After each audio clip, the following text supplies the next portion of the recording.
Dan pemirsa, rezim Zionis Israel lagi-lagi melanggar hukum internasional dengan menyerang dan menculik ratusan aktivis kemanusiaan yang hendak menuju ke Gaza Palestina di perairan internasional. Bagaimana kelanjutan misi menembus blokade Gaza yang dikepung oleh Zionis Israel ini? Kami akan membahasnya bersama dengan Steering Committee Global Small Flotilla, ada Ibu Maimun Herawati. Assalamualaikum Ibu. Waalaikumsalam warahmatullahi wabarakatuh.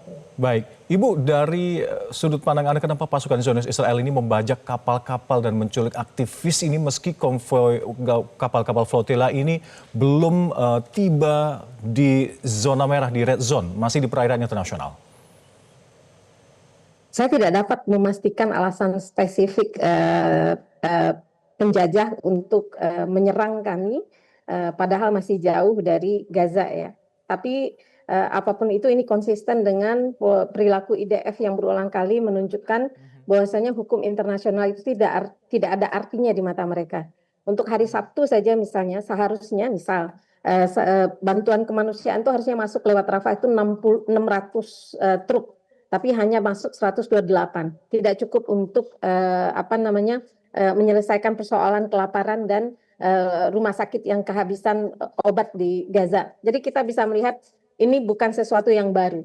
Ini konsisten dengan mereka yang memang selalu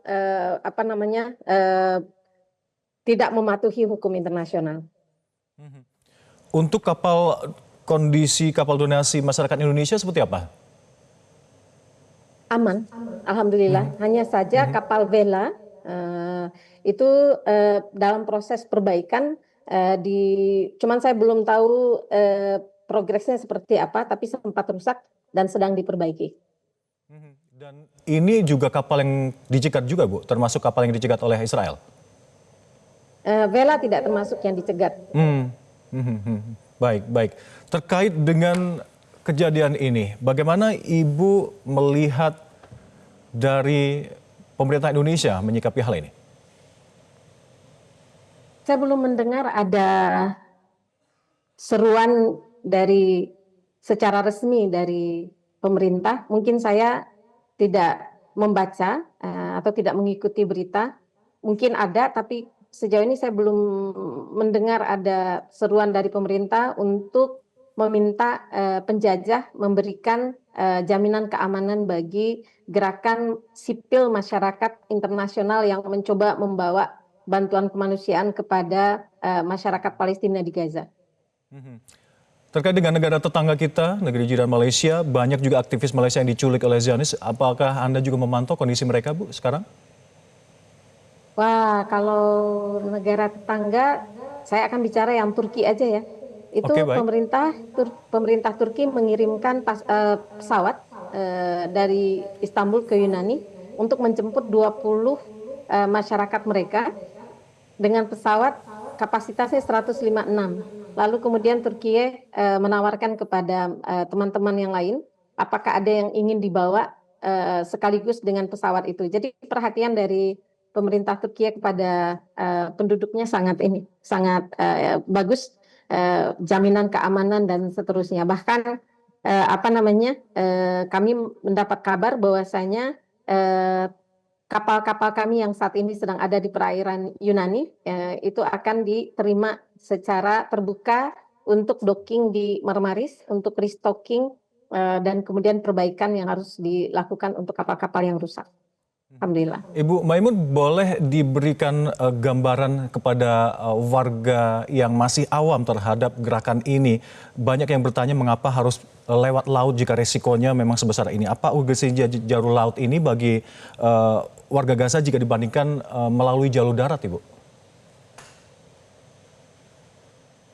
Jalur darat seperti yang sudah saya sampaikan, seharusnya sesuai kesepakatan ada 600 truk yang harus diizinkan masuk ke Gaza, tapi itu tidak pernah terjadi, 600 truk sehari, sedangkan kebutuhannya lebih dari 600 truk, jadi hanya diizinkan 128 truk. Jadi istilahnya Gaza masih diblokade.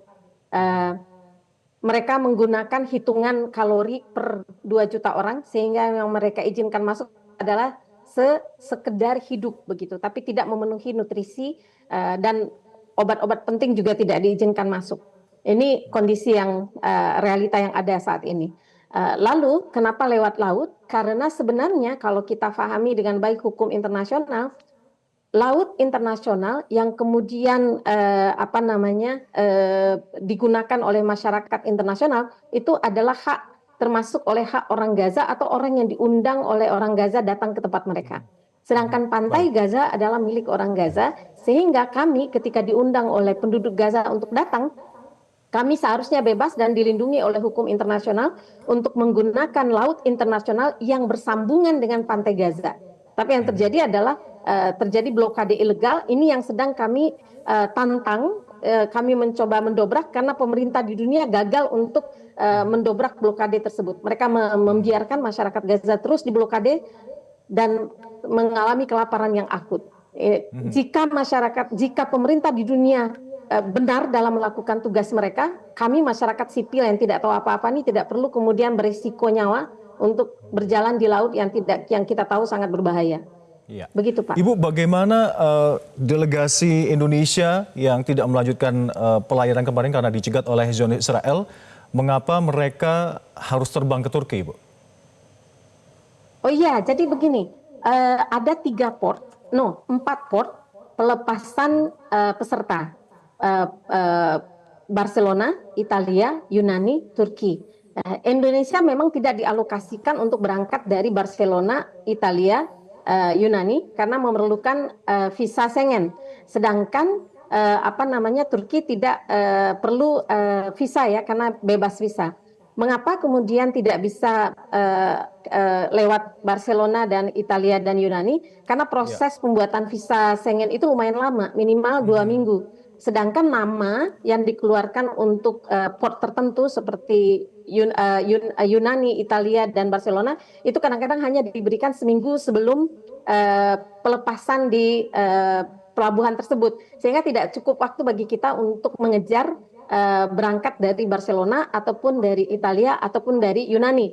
Maka kesempatan kita naik kapal adalah dari pelabuhan Turki. Jadi bukan gagal berangkat, tapi memang oleh GSF Global diletakkan pemberangkatan teman-teman itu di pelabuhan Turki. Begitu ya Pak ya? Ya, baik Ibu. Selain Global Small Fatila ini menyalurkan bantuan, juga selalu menyerukan kepada dunia agar terbuka matanya terhadap penderitaan rakyat Palestina yang ada di Gaza. Apa pesan-pesan yang ingin disampaikan oleh Ibu khususnya dari misi Sumut ini kepada dunia yang mungkin sudah mulai lelah bahkan terbiasa melihat berita-berita penderitaan saudara-saudara kita di Gaza? Baik, kepada teman-teman yang ada di Indonesia, saya ingin kembali mengingatkan bahwasanya pada saat Indonesia belum merdeka 1944, pemimpin tertinggi Palestina saat itu, Sheikh Amin Al-Hussein, itu membantu proses kemerdekaan kita, bahkan mengumumkan kemerdekaan kita sebelum kita benar-benar memproklamirkannya di radio Jerman berbahasa Arab pada 1944 bulan September. Dan pada saat kita memerlukan biaya banyak untuk menghadapi agresi militer dari Inggris dan sekutu, Belanda dan sekutu, pada saat yang sama orang-orang Palestina sedang mengalami persekusi 1948, itu orang kaya dari Palestina, Bapak Ali Taher, mengeluarkan seluruh dana beliau dari bank dan memberikannya kepada para pejuang yang saat itu bertemu dengan beliau di Mesir. Saya ingin mengingatkan kembali bahwasanya bangsa Palestina memberikan kontribusi yang luar biasa dalam sejarah kita untuk membantu kita dahulu merdeka. Dan Bapak pemimpin kita ya, Bapak Soekarno mengatakan masih ada satu hutang dari bangsa Indonesia, yaitu Palestina yang belum merdeka. Maka harapan saya adalah kita bisa fokus sesuai dengan Undang-Undang Dasar 45, negara kita anti penjajahan, maka apapun yang kita miliki, mari kita fokuskan untuk membantu Palestina merdeka. Begitu barangkali. Baik, terima kasih Ibu telah bergabung bersama kami, Maimunah Herawati, dari Steering Komite Global Sumul Fatila. Salam sehat selalu. Assalamualaikum Ibu. Jelajahi cara baru mendapatkan informasi. Download Metro TV Extend sekarang.